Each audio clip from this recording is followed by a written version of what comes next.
Hello everyone, my name is Brendan Snyder. Thank you so much for joining me and welcome to a special review for Neil Young's classic fourth studio album, Harvest, and this being the 50th anniversary deluxe edition, box set edition of it. Just came out on Friday, December 2nd of 2022. We're going to dive into all that in just a bit, break the whole thing down. But before we get into it, if you're new to my channel and you haven't already hit the subscribe button, please click the button. Also leave a comment, hit like, all those things help support my channel. I would greatly appreciate it. And of course, as an added bonus, by subscribing, you'll be able to stay up to date on all that's going on in the world of music, just like this, with a special review for the Neil Young Harvest 50th Anniversary Deluxe Edition box set. Big mouthful there, but it's quite worth it when we break it all down here. But I want to jump back and give you a little bit of context about the history of Neil Young so that we understand what we're talking about here on this box. And so he actually begins his career in the early 60s, starts by first joining Buffalo Springfield and releases 3 studio albums with them before going solo in 1968, releasing his self-titled debut at that point. But in 1970, he actually shifts gears briefly and joins Crosby, Stills, and Nash under the Crosby, Stills, Nash and Young, CSNY banner.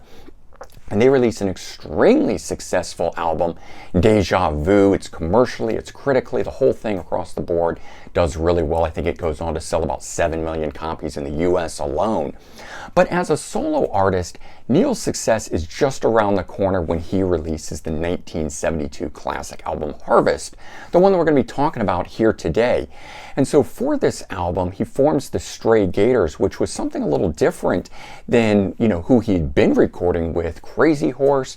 So this was a group of country session musicians. So again, a bit of a shift here, and something that Neil would ultimately become known for, constantly shifting and changing what he does between albums, always constantly trying to do something new and so forth. But that's what this was, forming this new group here to back him up on it.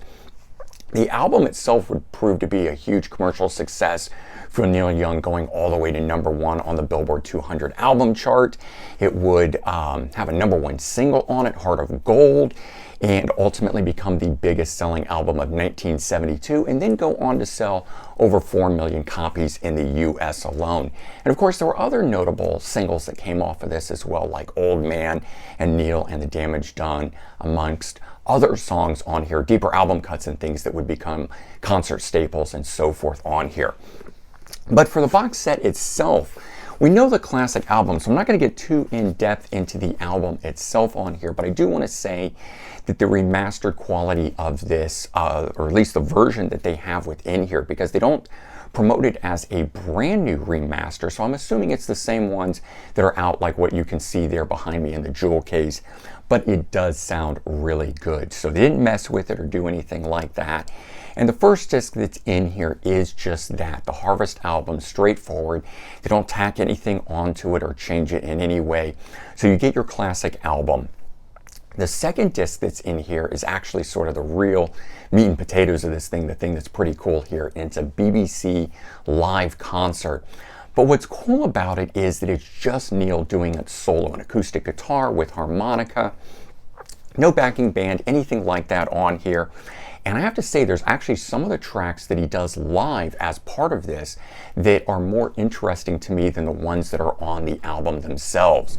So one of the things that's on here is that he does the song, which is A Man Needs a Maid. And that one's got an orchestra on it as far as the album is concerned. But is the live track that's on here, he just does it straight himself. And that was a song that I never really felt, in my mind at least, flowed as well when you get in with the orchestra and things like that were on it. But I like the acoustic version of it much better. There's also a more sense of urgency, I think, in hearing these songs done live that don't immediately come across in terms of the studio version. So I very much enjoyed the live album portion of this. Not to mention, there's actually 2 tracks that are on there that are considered outtakes that, when done live at that time, were considered new tracks, unreleased tracks.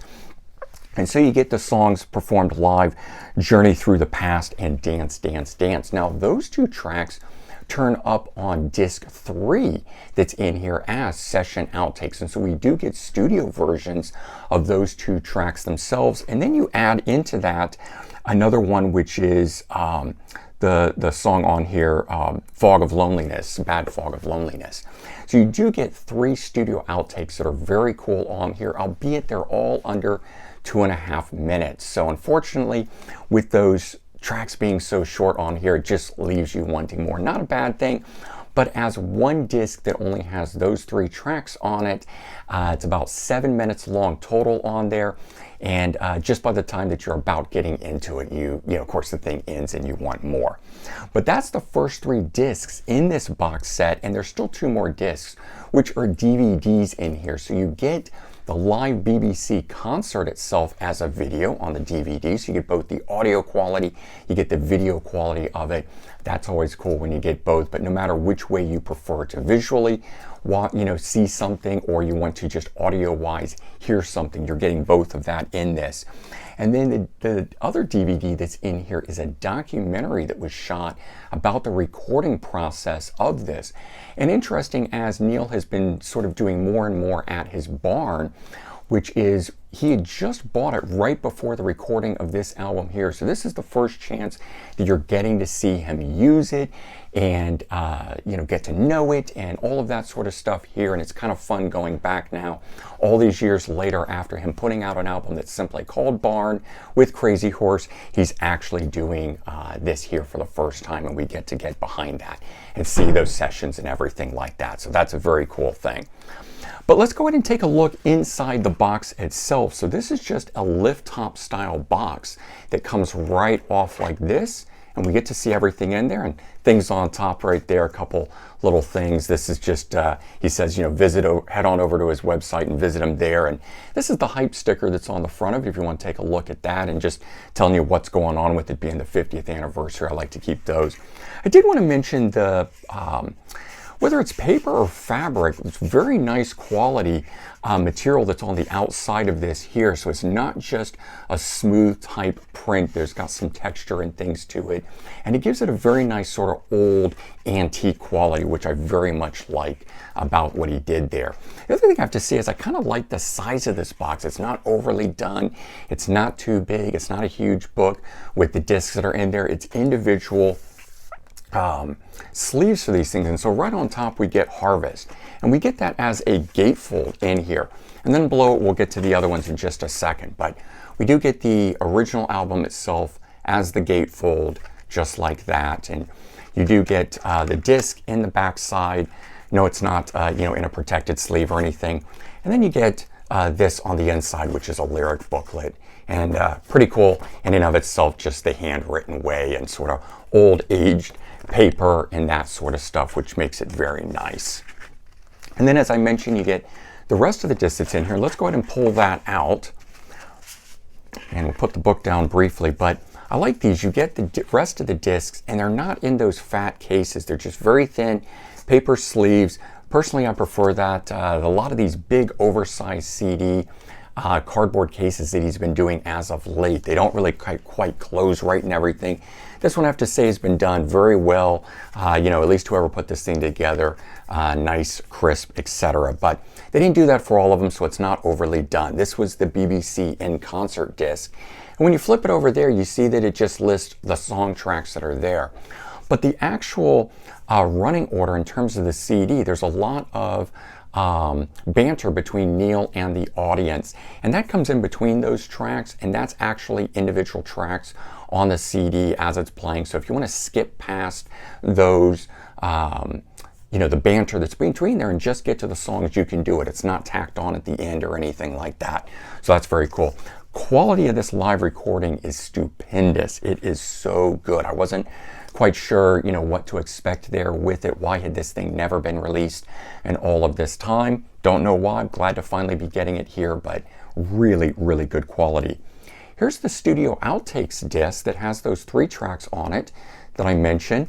All superb. These songs easily could have appeared on the Harvest album, in place of any of the other songs, just as bonus tracks, whatever, they're equally as good. Journey Through the Past has always been an outstanding, stupendous song. It later, of course, becomes the title track to the soundtrack album that he later releases and so forth. So that song does get out there, but here is a studio version, and it's absolutely beautiful. And then we wrap this up with the 2 DVDs. So you get that BBC concert, done, as the DVD, the visual aspect of it. And I have to say that I like that they didn't just replicate the 2 album covers the same. The audio and the video have slightly different covers with them, making it clearly distinguishable about which one you're doing. You get Harvest Time, which is the documentary about the recording of it. There's his barn that he had just purchased at that time, tells a little funny story about it, and the banter. And I have to say, that's kind of the cool thing. I wasn't sure that I would care or want to hear that banter between the songs and stuff, but Neil's a pretty funny guy, always has been, and he tells some really great stories in there. You also get a poster as part of this box set. Neil in the barn studio, if you will. There you go, with the stray gators, so that one's also very nice to get. But it's the hardcover book. A lot of times in these box sets, you just get paper books. This is actually hardbound, and it's got that really nice paper finish that's like the rest of the box. And you open it. I don't want to open mine too big because I'm trying not to, break out the spine on it or anything. Gives us a nice little message right there. And he says more is coming. Neil always looking towards the future. So cool that he does that. I like that this book starts with After the Gold Rush, and it tells a little bit of story about what was going on in Neil's life leading up to Harvest. So you get that information in here, you get the CSNY stuff, and then it starts getting into Harvest and why, he made that shift and how his life was going and what maybe in his life was affecting it and so forth. And they talk about this being a year in Neil's life that really, really was a lot of change for him, but set him on the career path that we know him for. Lots and lots of great photos in this book, many of them apparently unpublished prior to this. So not as much writing, more like a little bit of a photo album towards the back and everything, and we get lyrics and so forth in the back of this. But you do get some cool stuff to read, a lot of great photos and things like this in it. If I didn't flip it over before, I just want to show you the back of the box. It does have the track listing and things like that on it. But all in all, it's a very good box set. I was able to pick this thing up off of Amazon for $37. So this thing at one point was like $57, dropped over $20. I'm not sure what it's currently going for right now. But as a $37 to $40 box set with 5 discs in here, I feel it was totally worth the value of what I spent on this here. Then we talk about the quality of the recordings and the material and so forth, and the bonus content. And again, I really feel like I got my money's worth, and that it was worthwhile that they put this stuff out to support the album itself celebrating its 50th anniversary. So all in all, I have to say I'm very happy with this. I'm happy with the sound quality. I'm happy with the content on it. And I'm happy with the packaging on it. I think if you give this, if you check this out yourself and you take a chance on it, you're probably going to be very happy yourself, as long as you're a classic Neil Young fan, just like myself. All right, everyone, have a good one. Take care, and I'll talk to you all real soon. Bye-bye.